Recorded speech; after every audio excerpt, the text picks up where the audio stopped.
당시 로마에는요, 기독교로 개종한 익명의 사람들에 의해서 설립된 교회가 많이 있었습니다. 그러니까 기독교로 개종한 사람들이 자기의 집을 교회로 헌신해서 내놓으면 사람들이, 이제 기독교로 개종한 사람들이 그 집에 모여서 함께 예배를 드리는 거죠. 이제 그게 교회가 되고 이제 그게 커지고 이렇게 되는 상황이었습니다. 그러나 이제 바울은 선교를 다니면서 자기가 선교하고 또 자기가 전도하고 또 자기가 지원해서 교회를 설립하게 되었고요. 또 그렇게 설립한 교회를 순회하면서 다니는 그것이 이제 바울의 전도 여행이 되었고, 그렇게 하는 것이 보편적이었고 원칙이었어요. 그러니까 바울은 자신이 설립한 교회만 다니는 거예요. 전도해서 설립하고 교회를 또 순회하고 이렇게 하는 형식이 바울의 선교 여행 방식이었습니다. 그런데 로마는 좀 달랐어요. 로마는 로마서를 쓸 당시에만 해도 바울이 로마를 한 번도 방문하지 않은 상황이었고, 그렇기 때문에 그렇게 세워진 교회들도 자신이 세운 것이 아니라 그 익명의 사람들에 의해서 세워진 교회였기에 바울은 방문하지 않았지만 그런 어떤 원칙을 깨고 로마에 생겨난 그런 교회만은 로마에 바울이 방문하기를 원하는 그런 모습을 보이고 있습니다. 물론 몇 가지 거기에 대해서는 이유가 있겠죠. 일단 선교 전략적으로 로마가 꼭 필요했어요. 그래서 로마를 통해서 그때 당시에 많은 유럽에 더 복음을 전파하고 또 더 많은 교회들을 전파할 수 있는 그런 어떤 결정적 요충지였다라는 판단을 아마 바울이 했던 것 같습니다. 그렇기 때문에 그렇게 로마에 설립된 교회들, 그러니까 본인이 설립한 교회는 아니어도 방문하게 되는 그런 판단을 하게 된 거죠. 또 더 중요한 것은 당시에 로마 교회가 로마 정권과의 관계에서도 어떤 문제가 있었다라는 거예요. 그래서 로마 교회들이 생겨나는 데는 이런 몇 가지의 이유들이 있었습니다. 그 내용을 우리가 조금 더 살펴볼 필요가 있는데요. 너무나 중요한 내용이죠. 그 당시에 이제 클라우디오 로마 황제, 그 사람은 제4대 로마 황제인데요. 당시 AD 41년에서 54년까지 약 13년간 로마를 통치한 사람입니다. 성경에서 이 황제에 대해서 두 가지 정도의 기록이 있어요. 사도행전 11장 28절 말씀에 아가보라는 선지자가 성령으로 천하에 큰 흉년이 들리라 했는데 클라우디오 때에 그렇게 되니라 라고 말씀하고 있고요. 실제로 그 흉년은 AD 58년에서 48년까지 그 흉년이 있었고, 그렇기 때문에 안디옥 교회는 예루살렘 교회를 돕기 위해서 헌금한 것이 기록에 나와 있습니다. 또 다른 하나는 유대인 추방령이에요. 유대인 추방령. 유대인들은 로마나 알렉산드리아에서 비교적 자유를 누렸고요. 특히 신앙과 관습을 유지하는데 별로 애로사항이 없었습니다. 그러던 것이 기독교가 전파되면서 약간 그 사정이 달라지기 시작했어요. 그러니까 예수님의 죽으심과 부활을 믿고 전하는 그 이들로 인해서 유대인 공동체뿐 아니라 유대인과 로마인 또 유대인과 헬라인 간의 갈등이 점점 충돌이 심해지게 되었던 거예요. 그러니까 황제는 첫 번째 단계로 충돌을 자제할 것을 권했어요. 너희들 더 이상 싸우지 마. 너희들끼리 싸우지 마. 그러니까 기독교로 개종한 유대인이나 또 헬라인이나 또 그 당시에 로마 사람들하고 계속 그 기독교가 충돌을 일으키니까 너희 싸우지 마 라고 처음엔 얘기했다가 두 번째는 집회를 금지하게 했어요. 너희들 모이지 마. 너희들 모이면 자꾸 싸우니까 모이지 마. 근데 그것마저도 별로 효과가 없게 되니까 아예 추방 명령을 내려버린 거예요. 세 번째는 추방을 시켜요. 유대인들을 추방시키는 겁니다. 이 추방령에 의해서 로마를 떠난 사람들이 그 당시에 약 2만 5천 명 정도가 됐고요. 그래서 사도행전 18장 2절 말씀에도 보면 클라우디오가 모든 유대인을 명하여 로마에서 떠나라 하였다라고 기록하고 있어요. 그래서 사도행전 그 18장 2절에는 로마를 떠나라 하는 기록이 있고, 또 사도행전 18장 전체에 보면 바울의 고린도 선교에 대한 이야기가 나오고 있고요. 거기서 만난 사람들이 누구냐 하면 유대인 부부인 아굴라와 브리스길라예요. 아굴라와 브리스길라.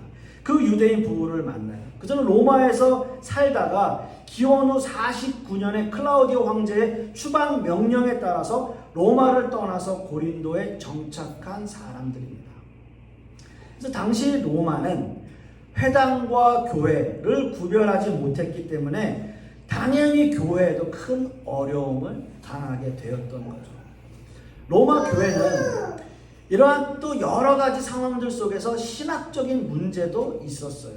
뭐냐 하면 교회 구성원들이 유대인들과 이방인들이 혼합하면서 이루어지게 되었는데요. 그때 초창기에는 유대인 기독교인들이 많았었어요. 처음에는. 그러니까 로마에 있을 때는 유대인 기독교인들이 많았다가 클라우디오 황제의 추방 명령에 의해서 사람들이 이제 로마를 떠나서 모이게 되니까 그 이후로는 이방인 기독교인들이 더 많아지게 된 거예요. 그래서 기독교 유대인들, 그러니까 유대인들 중에 기독교인들이 더 많았던 상황이었는데 그 다음에는 이방인 기독교인들이 더 많아지게 된 거죠. 자, 그렇게 되니까 유대인과 이방인들은 서로 다른 배경 속에서 살아왔던 사람들이에요.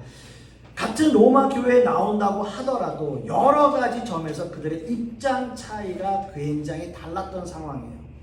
자, 예를 들면 쉬운 예로 바울은 율법의 행위가 아니라 예수 그리스도를 믿음으로 칭의와 구원에 이른다.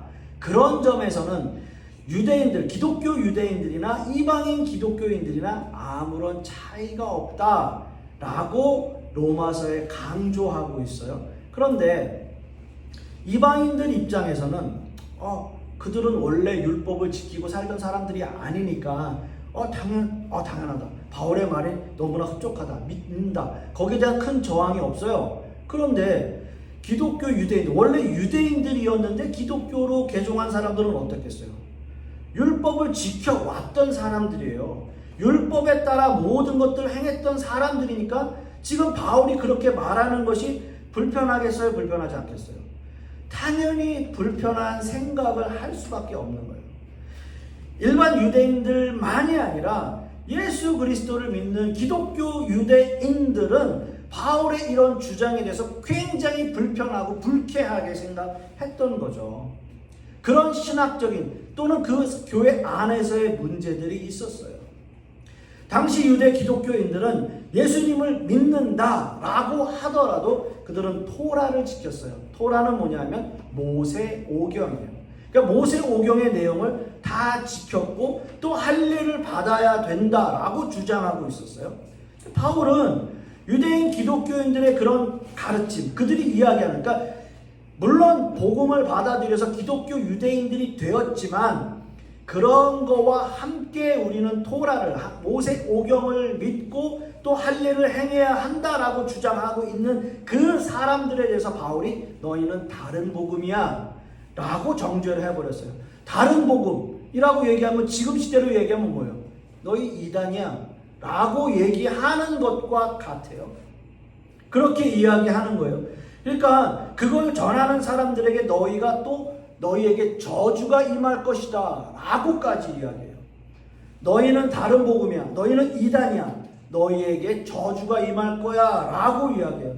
굉장히 극단적인 발언이에요. 굉장히 극단적인 발음을 바울 사도는 서슴지 않았어요. 서슴지 않았어요. 그러니까 바울은 이스라엘의 율법주의를 가르쳐서 불순종이라고까지도 규정했던 사람이에요. 너희 그거 불순종이야. 너희 내가 얘기하는 거 다 똑같아. 기독교 유대인들이나 기독교 이방인들 다 똑같아. 하나님 예수 그리스도를 믿음으로 구원에 이르는 거야 라고 이야기하는 거예요. 여러분 생각해 보세요. 지금 우리야 구약 있고 신약 있고 또 그때 당시의 히스토리들 대충 다 알고 교회 좀 오래 다니신 분들은 이 내용들 다 아니까 바울의 얘기가 당연하지 라고 생각하실 수 있겠지만 그때 당시에 그 사람들에게는 그게 뭐예요? 전통이고 역사고 그들이 믿어왔던 하나의 정말 흔들리지 않는 믿음이에요. 근데 아니라고 얘기한다면, 그리고 그것이 완전 불순종이라고, 너희는 다른 복음이라고 이야기하는 그 바울 사도가 어떻게 보이겠어요? 생각해 보세요. 근데 이렇게 지금 굉장히 강한 어조로 얘기는 하고 있지만 바울 사도에게는 당연히 이 모든 것이 고민이겠죠. 그죠? 고민이겠죠. 그 고민은 바로 여기서 시작이 돼요. 하나님의 백성이었던 자기 동족인 이스라엘 사람들이 왜 불순종에 떨어졌느냐라고 하는 질문이에요. 왜 내 백성들이 불순종할까? 왜 내 백성들이 다른 복음을 전할까? 왜 내 백성들은 예수 그리스도를 믿지 못할까? 라는 질문이에요. 그래서 더 나아가서 생각하는 게 뭐예요? 하나님이 내 백성을 버리신 걸까? 하나님이 내 백성 버리신 걸까? 그 질문까지 하게 되는 거예요. 하나님께서 이스라엘 백성 버리신 건가요? 그렇지 않습니다. 바울은 그럼에도 불구하고 하나님께서 이스라엘을 버리지 않았다는 사실을 로마서 11장 1절 2절 우리가 함께 읽은 말씀에서 그렇게 말해요. 하나님이 자기 백성을 버리셨느냐? 그럴 수 없느니라. 나도 이스라엘인이요 아브라함의 씨에서 난 자요 베냐민 지파라. 하나님이 그 미리 아신 자기 백성을 버리지 아니하셨나니 라고 말해요. 하나님이 버리지 않으셨다 라고 말해요. 자, 그렇다면 이렇게 생각해 볼 수 있습니다. 이스라엘은 불순종한 백성입니다. 예수 그리스도를 믿으면 구원 얻는다 라고 하는 그 자체를 부정하니까요. 그러니까 불순종이에요. 예수 그리스도를 믿으면 구원에 이릅니다 라고 바울 사도가 이야기했는데 그걸 안 믿어요. 그러니까 그걸 부정해요. 그러니까 하나님 앞에 버림받고 그냥 지옥 가면 끝나는 거냐라는 거예요. 바울 사도가 이렇게 말해요. 그들이 불순종했지만 하나님이 그들 버리지 않으셨어. 하나님이 버리지 않아 라고 하는 거예요. 자, 그러면 왜 바울 사도는 이스라엘이 불순종했다라고 단정지어서 말하는 그 이유가 있을 거 아니에요. 너희는 불순종한 백성이야. 너희는 다른 복음을 전하고 있어. 너희는 이단이야. 너희는 잘못됐어 라고 말은 하지만 그 뒤에 근데 하나님이 너희를 버리진 않아 이렇게 얘기한단 말이에요. 너무 이상하잖아요. 너무 맞지 않잖아요. 그렇게 단정지어서 말하는 이유가 뭐냐라는 거죠. 한번 답을 봅시다. 바울은 이스라엘의 불순종으로 인해서 이방인들이 하나님의 긍휼 즉 자비를 얻게 되었다라는 말을 해요. 즉 이스라엘의 거부로 인해서 이스라엘의 불순종으로 인해서 복음은 이제 이방인을 향해 갈 수밖에 없었다라는 거예요. 좀 아이러니하죠. 이스라엘의 불순종이 오히려 이방인을 향한 복음으로 전파되어질 수 있게 되는 상황이 되었다는 거예요. 더 나아가서 이방인들이 하나님의 긍휼을 얻음으로써 이제 이스라엘도 하나님의 긍휼을 얻게 될 것이다 라는 거예요. 다시 한번 말씀드릴게요. 이스라엘이 불순종하니까 하나님의 은혜와 긍휼이 이방인들에게로 전파되어지고 이방인들에게 하나님의 은혜와 긍휼이 전파되니까 다시 이스라엘 백성들에게 하나님의 자비와 긍휼이 전파된다. 이렇게 돌아간다라고 하는 거예요.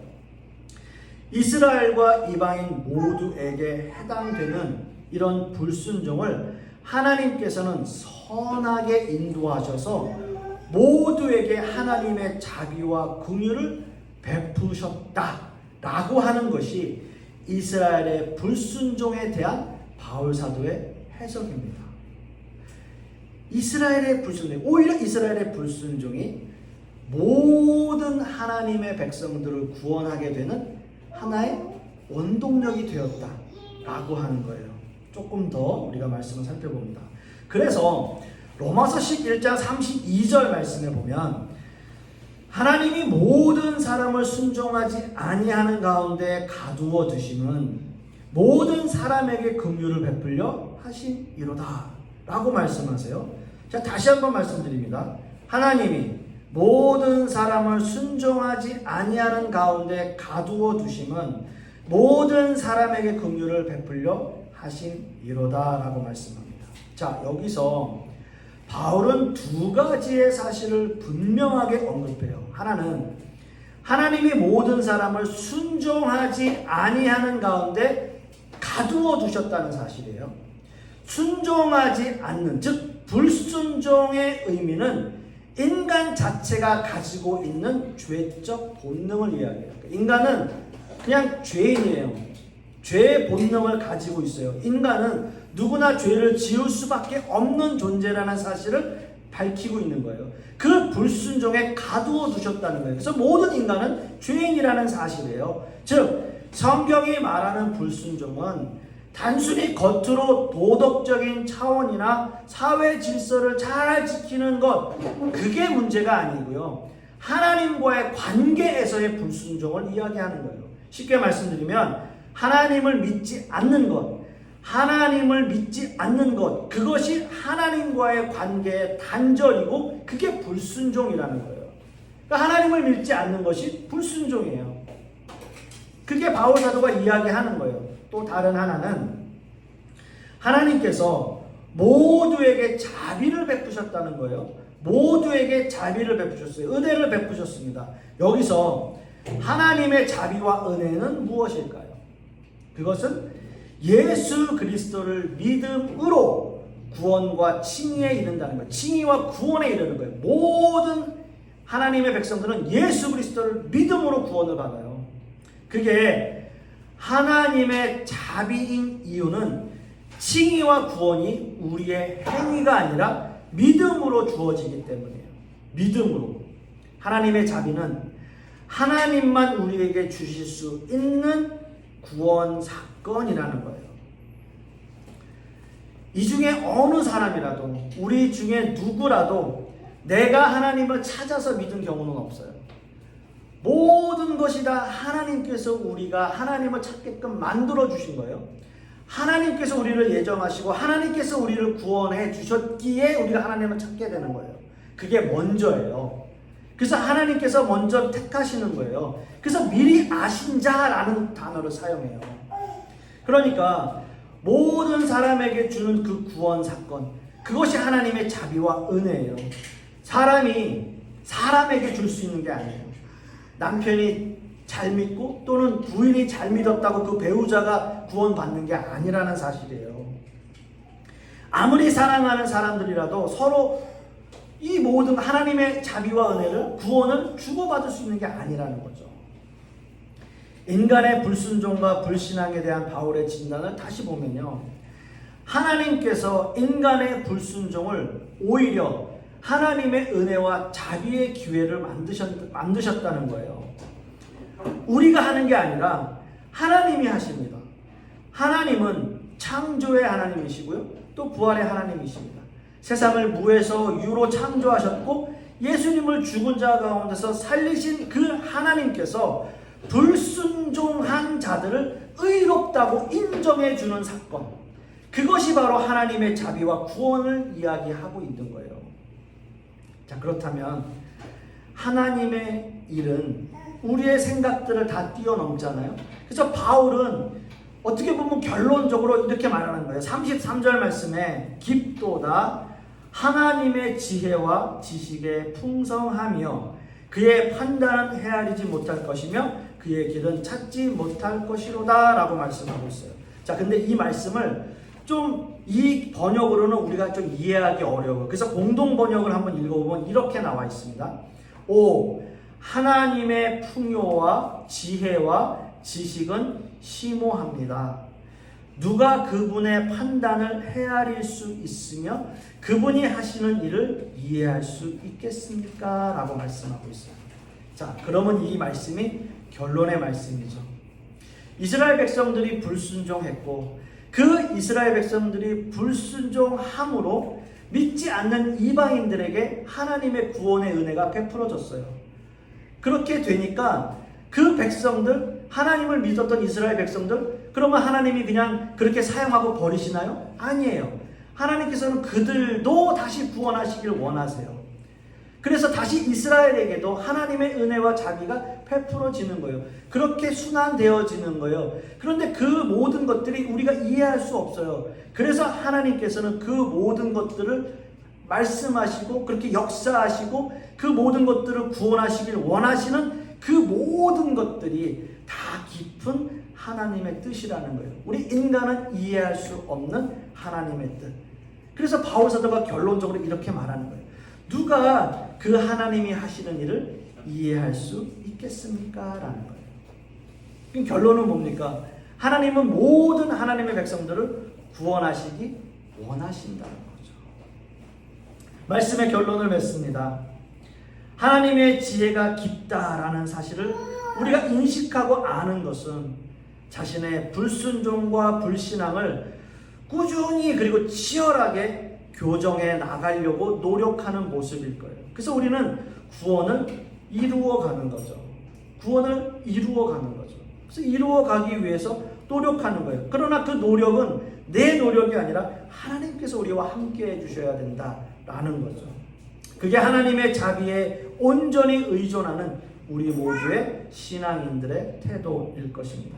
저는 간절히 소망하기는 우리 이 모든 세상이 아무리 불순종과 불신앙 가운데 찌들어 있다 하더라도 우리 하나님을 믿는 백성들은 포기하지 않고 절망하지 않고 하나님의 은혜와 자비를 베푸시는 하나님이심을 믿고 의지하시는 저와 여러분 되실 수 있기를 간절히 소망하겠습니다. 기도하겠습니다.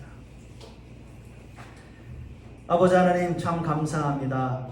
하나님께서 원하시는 그 모든 의미는 하나님의 모든 백성들을 구원하시기 원하시는 그 하나님의 뜻일 것입니다. 그렇게 하기 위하여 예수 그리스도 독생자 아들을 이 땅에 보내셔서 십자가에 죽으시기까지 그렇게 순종하신 것임을 우리는 그렇게 믿고 의지합니다. 간절히 소망하기는 늘 하나님의 은혜와 믿음 가운데 또 주님의 그 자비와 은혜 가운데 살아가는 우리 모든 성도님들 되게 하여 주시옵소서. 이번 한 주간도 그렇게 살기를 모든 성도님들이 소망하는 한 주가 되게 하여 주시옵소서. 이 모든 말씀 우리 주 예수 그리스도의 이름으로 기도하옵고 이제는 우리 주 예수 그리스도의 은혜와 아버지 하나님의 극진하신 사랑과 성령님의 내주 교통하심이 오늘 말씀을 통해서 하나님의 은혜와 자비를 다시 한번 생각하고 또 그렇게 살아가기를 소망하는 우리 하나님의 백성들 머리 위에 그 자녀들 위에 그 사업과 직장 위에 그리고 우리 풍요로운 교회 위에 이제로부터 영원토록 함께 있을지어다. 아멘.